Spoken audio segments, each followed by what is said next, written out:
Essa é a apresentação do projeto de laboratório de controle de sistemas mecânicos do grupo 6, da turma 747. O projeto tem como objetivo um sistema mecânico de controle de forma que a resposta do sistema em malha fechada a uma entrada de referência do tipo degrau atenda às seguintes premissas: erro estacionário nulo, eventual sobressinal menor ou igual a 4,6%, e tempo de acomodação é igual a 2n. O sistema de controle deve ser projetado por meio de duas técnicas: a técnica do cancelamento de polos zeros com o controlador PID e a alocação de polos por meio de realimentação de estado, considerando que os estados são acessíveis. Ambas as técnicas devem ser comparadas em todos os itens. Aqui são as constantes e os parâmetros que utilizamos, todos eles dependem da turma e do grupo. Item 1, a função transferência. Nós chegamos na função transferência substituindo os valores e passando para a variável S. Nós colocamos o y de S em evidência e relacionamos o y de S, que é a posição da massa, com a posição do carro, x de S, que é o nosso dado de entrada. A segunda parte do item 1, nós primeiramente criamos a variável de estado para a saída e criamos a variável de estado que relaciona a variação da saída. Substituímos ambas as variáveis na equação de transferência e isolamos para chegar na forma vetorial e escalar. Item 2. Para chegar no item 2, nós inserimos a função de transferência utilizando dois polinômios, um para o numerador e um para o denominador. Criamos uma variável FTMA, que é a função de transferência de malha aberta, e utilizamos a função TF do MATLAB. Nós inserimos o gráfico 1 e aplicamos o degrau unitário à entrada do sistema para obter os resultados de saída, que são demonstrados no gráfico ao lado. A segunda parte do item 2, nós inserimos as matrizes do espaço de estado como variáveis, e em seguida inserimos o segundo gráfico. Fizemos a simulação da resposta do sistema de espaço de estado e utilizamos também o degrau unitário. Os dados de saída podem ser observados no gráfico ao lado também. Bom, para o item 3, a gente analisou o erro do problema, certo? Então, a gente sabe que a diferença entre entrada e saída chama-se erro, e quer-se que o erro seja zero. Para isso, a gente usou os dados do enunciado, que é o tempo de acomodação é igual a 2 vezes o n, e que a porcentagem de sobressinal máxima é 4,6. Então, a gente poderia usar qualquer valor até 4,6. Né? No nosso caso, o ômega n é igual a 4. E se eu tenho o sobressinal, eu tenho a relação de amortecimento. Eu não consigo mexer no sistema, mas eu consigo realimentar. Então, eu preciso transformar o polinômio de transferência para realimentar o sistema.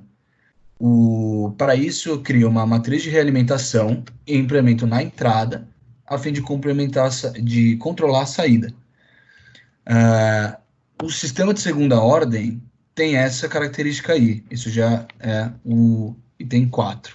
Né? Então, o primeiro bloco é o controlador PID, e o segundo bloco é o sistema GDS a ser implementado para controlar a posição do carro. Quando a gente tem uma matriz T, que ela serve para perturbar o sistema. Então, nesse caso do item 5, ela não vale mais 1. Então, ela cria esse formato de sistema. Né? Ele é sempre esse formato, com essa matriz de realimentação K, e o que pode mudar é o número de entradas e de saídas, apenas. No item 6, a gente usou um código. Esse código do item 6, na verdade, a gente usou para chegar no item 4 e nos outros desenhos. Né? Quando você aplica x igual a 1, que é o degrau unitário na entrada, você acha a função de transferência na saída. Né? Então, todo bloco reduzido é uma função de transferência de primeiro grau.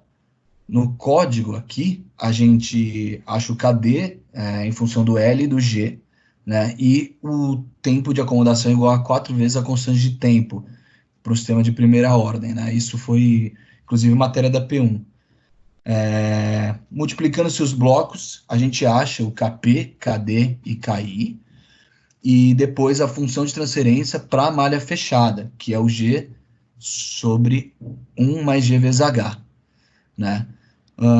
A função step a gente usa para determinar a diferença entre a entrada e a saída, né? E a gente chega nesse gráfico aqui, né? Tipo, no nosso caso é um gráfico simples, porque a gente está trabalhando com um primeiro grau, mas em outros casos isso pode ser um gráfico extremamente complexo, e é por isso que o MATLAB é sempre uma ferramenta muito bem-vinda, né? Então, dá para ver aqui que aplica-se um degrau e que a diferença é de apenas 2% na saída, então tá tudo certo. Vamos para o próximo. Bom, no item 7, pede-se para analisar a sensibilidade do sistema, e para isso fizemos a variação dos parâmetros de C e L em 20%, sendo 20% acrescentado ou retirado de cada um deles simultaneamente ou separadamente, e utilizamos o MATLAB para fazer isso, que simplifica muito a nossa vida. E no próximo slide, a gente pode ver claramente a oscilação que gera essa variação de 20%, gerando esses dois gráficos. O da esquerda, tanto quanto o da direita, pode-se ver que o oitavo experimento obteve uma oscilação muito grande, e mostrando também que até saiu da especificação do projeto, mostrando que é muito sensível esse sistema. E no item 8, foi acrescentado um elemento que podemos considerar um incremento na função de entrada. Para isso, fizemos a transformada desse novo elemento para complementarmos a função,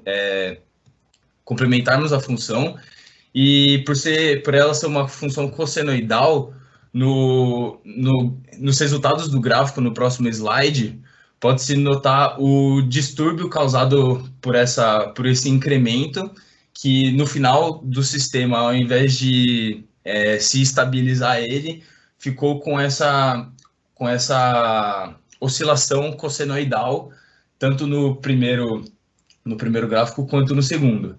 E no item 9,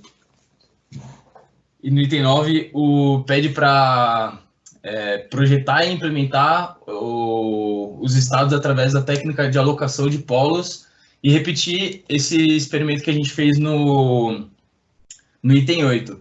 E pode-se observar que não houve uma grande variação para até se chegar na estabilização e chegar nessa parte cossenoidal.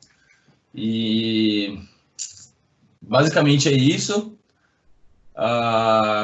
Gostaríamos de agradecer aqui por fazer esse projeto, e esses são os integrantes do grupo, e muito obrigado.